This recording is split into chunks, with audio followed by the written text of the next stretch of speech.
Hey guys, welcome back to my channel with another video. तो यार आ चुका हूँ एक और नई वीडियो के साथ वापस। मेरा नाम है गर्वित वर्मा, आप देख रहे हैं स्टडी विद गर्वित। तो चलिए आज की वीडियो को स्टार्ट करते हैं। तो यार मैं आपके लिए लेके आ गया हूँ हिंदी का सेट नंबर 2। ठीक है, हिंदी का सेट नंबर 2 लेके आ गया हूँ। कल मैंने पहला सेट कराया था, आज दूसरा सेट है जिसमें हम व्याकरण से इंपॉर्टेंट जितने भी क्वेश्चन होंगे उनको करेंगे। ठीक है, आगामी एग्जाम जो फॉरेस्ट गार्ड का होने वाला है उसके लिए काफ़ी इंपॉर्टेंट क्वेश्चन होंगे, और जो जूनियर असिस्टेंट का एग्जाम होने वाला है मार्च में उसके लिए भी काफ़ी इंपॉर्टेंट है। तो उसमें तो साहित्य हटा दिया है, लेकिन फॉरेस्ट गार्ड में आपको साहित्य मिलेगा, तो 2-3 क्वेश्चन आपको साहित्य के भी इसमें मिलेंगे। ठीक है, तो चलिए बिना टाइम वेस्ट करे पहला क्वेश्चन स्टार्ट करते हैं। ठीक है, तो वीडियो को स्टार्ट करते हैं। पहला क्वेश्चन है अग्नि शब्द का तद्भव होगा। ठीक है, जो अग्नि शब्द है ये अग्नि किस प्रकार का शब्द है? अग्नि है हमारा तत्सम शब्द। ठीक है, तत्सम शब्द क्या होते हैं? जितने भी संस्कृत के शब्द होते हैं उनको तत्सम शब्द कहा जाता है, जिनका हम अर्थ निकाल सकते हैं, जिनके बाकी पर्यायवाची होते हैं, जैसे उनको हम हिंदी भाषा में उसको कन्वर्ट कर सकते हैं। तो अग्नि क्या है? अग्नि यहाँ पर तत्सम है। इसका तद्भव शब्द क्या होगा? तो सिंपल से अग्नि को हम क्या बोलते हैं? हिंदी में आग बोलते हैं। ठीक है, तो ऑप्शन ए क्या होगा? बिल्कुल राइट आंसर हो जाएगा। अग्नि का तद्भव क्या होगा? आग होगा। ठीक है, अगला क्वेश्चन है मछली के समान आंखों वाली, मछली के समान आंखों वाली इस वाक्यांश के लिए एक शब्द होगा। ठीक है, एक शब्द के लिए अनेक शब्द, अनेक शब्दों के लिए एक शब्द, इस टाइप के जो क्वेश्चन होते हैं वही है। ठीक है, तो जो मछली के समान आंखों वाली होती है उसको क्या कहा जाता है? तो उसको कहा जाता है मीनाक्षी। ठीक है, मीनाक्षी बोला जाता है जिसकी क्या होती है? मछली के समान आंखें होती है। ठीक है, मृग नयनी मत कर देना। मृग नयनी का मतलब होता है जिसके मृग के समान नयन होते हैं। ठीक है, मृग मतलब जो कस्तूरी मृग है, बाकी जितने भी मृग होते हैं, जितने भी मृग होते हैं, मृग के समान जिनकी आंखें होती हैं उनको बोला जाता है मृग नयनी। लेकिन जितने भी मतलब होते हैं, मतलब जितनी भी मछलियां होती हैं, मछलियों की आंखों के समान जो होते हैं उनको बोला जाता है मीनाक्षी। ठीक है, मछलियों की आंखों के समान वालों को मीनाक्षी और मृग के समान आंखों वालों को मृग नयनी कहा जाता है। ठीक है, अगला क्वेश्चन है अनुप्रास है।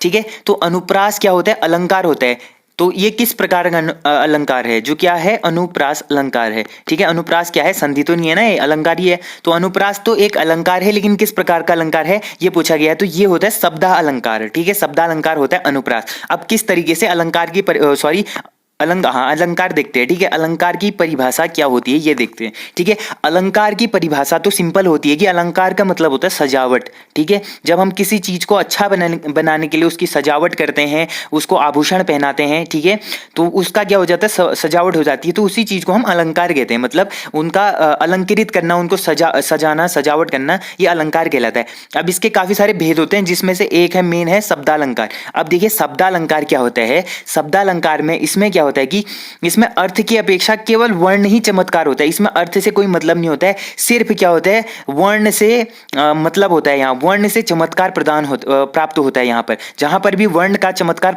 प्रदान हो रहा है, चमत्कार प्रदान होता है जहां पर वर्ण, तो वहां पर होता है शब्दालंकार। जैसे मान लिया जाए चंदू के चाचा ने चंदू की चाची को वाला है ना, जिसमें चौ चौ चौ चौ, इसमें चौ की क्या हो रही है? पुनरावृत्ति हो रही है। तो यहाँ पर क्या है? अनुप्रास अलंकार है। तो यहाँ पर होगा शब्दालंकार। मतलब एक शब्द बार बार रिपीट हो रहा है, मतलब शब्दों में वहां पर चमत्कार हो जा रहा है। ठीक है, तो उसको बोलते हैं शब्दालंकार। अब बात करें अर्थालंकार की। ठीक है, तो अर्थालंकार का मतलब होता है कि इसके अंतर्गत क्या होता है कि इसमें अर्थगत चमत्कार होता है। ठीक है, अर्थ के अंतर्गत अर्थगत चमत्कार होता है। तो ऐसे शब्द मतलब कोई भी शब्द होंगे उनके इस उस स्थान पर, मतलब उन शब्दों के स्थान पर अगर हम पर्यायवाची भी प्रयोग करते हैं तो अलंकार में कोई भी परिवर्तन नहीं होता, अलंकार सेम ही रहता है। मतलब जैसे कोई भी शब्द हैं, ठीक है, उनकी जगह पर हम कुछ भी शब्द प्रयोग कर लें, मतलब उनके पर्यायवाची भी शब्द प्रयोग कर लें, तो उनके अर्थ में कोई भी परिवर्तन नहीं होता है, उसको बोलते हैं अर्थालंकार। ठीक है, जिसमें अर्थ सेम रहता है, मतलब शब्दों में चमत्कार होता है, अर्थालंकार में अर्थ में चमत्कार हो रहा होता है। ठीक है, और उभयालंकार क्या होता है? उभयालंकार होता है कि जिसमें शब्द और अर्थ दोनों में चमत्कार उत्पन्न होता है। ठीक है, उभयालंकार मतलब उभयनिष्ठ बोलते हैं ना, जो दोनों में होता है कॉमन। तो उभयालंकार का मतलब होता है जो जिसमें अर्थ और शब्द दोनों होते हैं, दोनों में चमत्कार उत्पन्न होता है, वहां पर होता है उभयालंकार। आई होप आप लोग अलंकार अच्छे से समझ गए होंगे। ठीक है, तो अनुप्रास किस प्रकार का है? शब्दालंकार है। तो आपको पता है अनुप्रास में क्या होता है? शब्दों की पुनरावृत्ति होती है, तो मतलब ये क्या है? शब्दालंकार होता है। ठीक है, क्लियर। अगला क्वेश्चन है वह जमीन जिसमें कुछ भी पैदा ना हो। अब ऐसी जमीन है जिसमें कुछ भी पैदा नहीं होता है, इसको एक हिसाब से तो हम बंजर जमीन बोल सकते हैं। ठीक है, तो ऐसी जमीन जिसमें कुछ भी पैदा ना होता है, इस वाक्यांश हेतु एक शब्द है। तो इस वाक्यांश के लिए एक शब्द क्या होगा? ऊषर भूमि। ठीक है, इसको बोला जाता है ऊषर भूमि, या फिर इसको बोला जाता है बंजर भूमि, ठीक है, बंजर भूमि या ऊसर भूमि बोला जाता है इसको, जिसमें कुछ भी पैदा ना होता है, जो बंजर पड़ा है, ठीक है, इसको बोला जाता है ऊसर भूमि। तो इसका ऑप्शन बी क्या होगा, राइट आंसर होगा। अगला क्वेश्चन देखिए, प्रत्येक शब्द का संधि विच्छेद चुनिए। तो प्रत्येक शब्द, जो प्रत्येक शब्द है, प्रत्येक शब्द का संधि विच्छेद क्या होगा, ठीक है, प्रत्येक शब्द का संधि विच्छेद होगा प्रतिधन एक, ठीक है, प्रतिधन एक इसका क्या होगा, संधि विच्छेद होगा, ये राइट होगा। प्रतिधन एक, प्रतिधन एक मिलकर क्या बनता है, प्रत्येक बनता है। अब इसमें देखिए प्रति ई आ रहा है ना, ई धन एक, एक में ए आ रहा है, ई और ए मिलके बड़ा ए बनाते हैं, ठीक है। वैसे अ और ए को मिलाएंगे तो ये भी बड़ा ए बनाएंगे, ठीक है, आई जिसको आई बोलते हैं ना हम, ये बनाते हैं, और ए जहाँ पे मिलते हैं आई ही बनाता है, ई और ए मिलते हैं वहां पर भी आई बनते हैं, ठीक है। तो ये किसका भेद है, ठीक है, प्रत्येक जो प्रतिधन एक है, ये कौन सी संधि है इसमें, ठीक है, कौन सी संधि लगी है, तो प्रत्येक ए आ रहा है ना जहां पर ए और आई, ठीक है, सॉरी ए नहीं आई बोलते हैं इसको, ए आई और औ जहां पर दिखता है आपको वहां पर कौन सी संधि होती है, वृद्धि संधि होती है, ठीक है, यहां पर होती है वृद्धि संधि। और जहां पर छोटा ए और छोटा ओ दिखेगा, ठीक है, जहां पर छोटा ए और छोटा ओ दिखेगा वहां पर कौन सी संधि, गुण संधि होती है, ठीक है।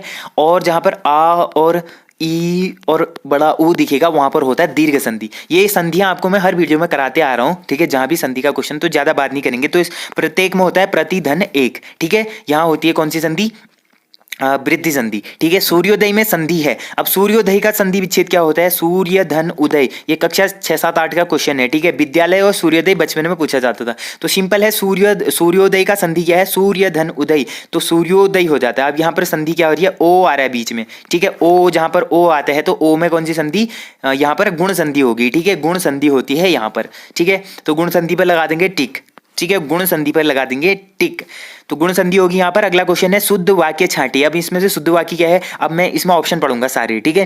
पहला है मैंने कपड़े पहनने हैं, ये क्या है, फ्यूचर की बात कर रहा है कि मैंने कपड़े पहनने हैं, पहनने हैं कह रहा है, अभी पहने नहीं है उसने। अगला है मुझे कपड़े पहनने हैं, ठीक है, मुझे कपड़े पहनने हैं, मैंने कपड़े पहनने हैं कह रहा है, फिर दूसरा कह रहा है मुझे कपड़े पहनने हैं, तीसरा कह रहा है मेरे को कपड़े पहनने हैं, चौथा कह रहा है मुझे कपड़े पहनना है बोल रहा है, ठीक है। तो इसमें से शुद्ध वाक्य कौन सा होगा, तो वो होगा मुझे कपड़े पहनने हैं, ठीक है। मैंने कपड़े पहनने ऐसा नहीं होगा, मैंने कपड़े पहनने ऐसे नहीं, मैंने कहीं जाना है ऐसा हो सकता है, ठीक है, मैंने कहीं जाना है या मुझे कहीं जाना है, तो इस टाइप का होगा। मैंने कपड़े पहनने ऐसा नहीं होगा, ये होगा मुझे कपड़े पहनने, ठीक है, मुझे अपने पे बात आ रही है, ठीक है, तो मुझे कपड़े पहनने हैं, ये शुद्ध वाक्य होगा, ठीक है। अगला क्वेश्चन देखिए, चारा फेंकना मुहावरे का अर्थ है। चारा फेंकना मुहावरे का क्या अर्थ होता है, तो चारा फेंकने मुहावरे का अर्थ होता है प्रलोभन देना, ठीक है, प्रलोभन देना, प्रलोभन मतलब लालच, ठीक है, लालच देना क्या होता है, चारा फेंकना, किसी को चारा बोलते हैं ना, चारा डालते हैं, उसको चारा डाल रहा हूं मैंने, बहुत चारा डाल दिया, मतलब उसको लालच दिया, प्रलोभन दिया, ठीक है। तो चारा फेंकना मुहावरे का अर्थ है प्रलोभन देना, लालच देना। अगला क्वेश्चन है वे सज्जन पुरुष कौन है, ये पूछा जा रहा है, वे सज्जन पुरुष कौन है, ये क्या आ रहा है, प्रश्नवाचक, ठीक है, प्रश्नवाचक। तो इसमें जो बोला जा रहा है कि वाक्य में अनावश्यक शब्द है, ठीक है, अनावश्यक शब्द कौन सा होगा, वे सज्जन पुरुष कौन है, इसमें अनावश्यक शब्द कौन सा है, तो इसमें अनावश्यक शब्द है पुरुष, ठीक है, पुरुष क्या है, अनावश्यक शब्द है, वे सज्जन पुरुष कौन है, ये अनावश्यक शब्द होगा। आवश्यक अनावश्यक ये आप लोग देख लेना, ठीक है।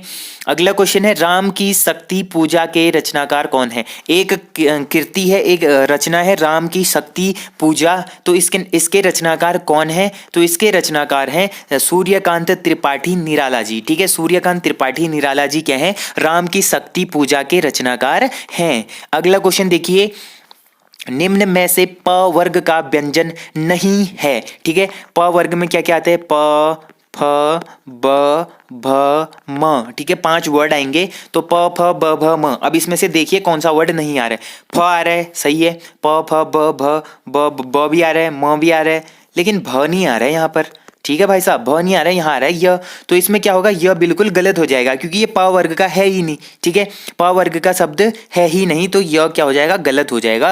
अगला क्वेश्चन है कौन सा संयुक्त व्यंजन नहीं है। अब इसमें संयुक्त व्यंजन नहीं है ये पूछा जा रहा है, ठीक है, तो इनमें से संयुक्त व्यंजन क्या नहीं होगा, घ नहीं होगा संयुक्त व्यंजन, ठीक है, संयुक्त स्वर संयुक्त व्यंजन आप लोगों को बता रखा है मैंने, ठीक है। अगला है लक्षणा है। अब लक्षणा क्या है, तो लक्षणा है हमारा शब्द शक्ति, ठीक है, शब्द की शक्ति है, शब्द शक्ति है लक्षणा।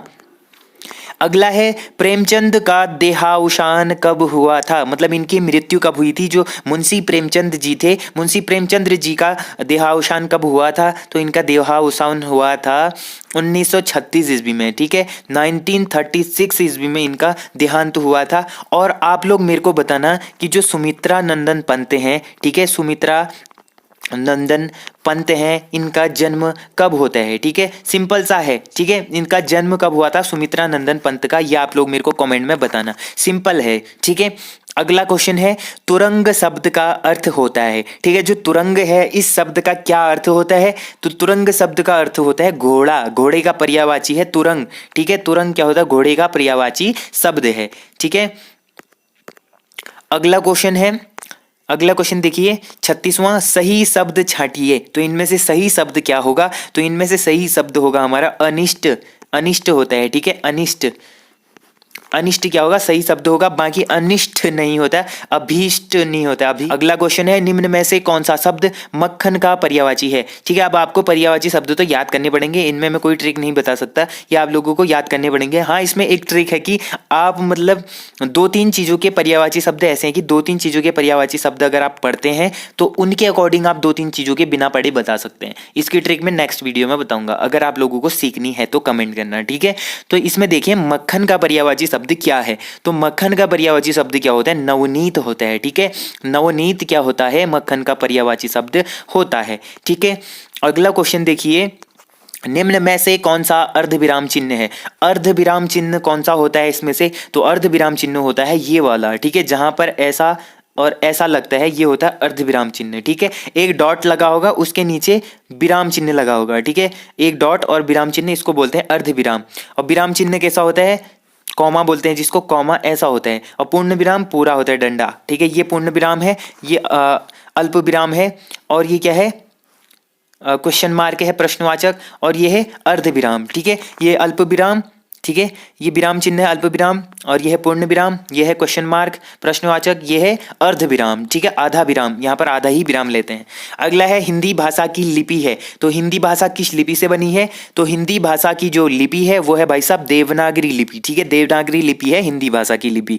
अगला है दोहे की दूसरी एवं चौथी पंक्ति में मात्राओं की संख्या होती है, जो दोहे होते हैं ना, कबीर के दोहे आपने सुने होंगे, मीरा, इनके, तो दोहे की जो दूसरी और चौथी पंक्ति होती है इसमें कितनी मात्राएं लगाई होती हैं, तो इनमें मात्राओं की संख्या होती है 11 मात्राएं होती हैं, ठीक है, गिन लेना कभी, 11 मात्राएं होती हैं दूसरी एंड चौथी पंक्ति में, ठीक है। सेकेंड एंड फोर्थ जो लाइन होती है, जो पंक्ति होती है, इसमें 11 मात्राएं होती है, ठीक है।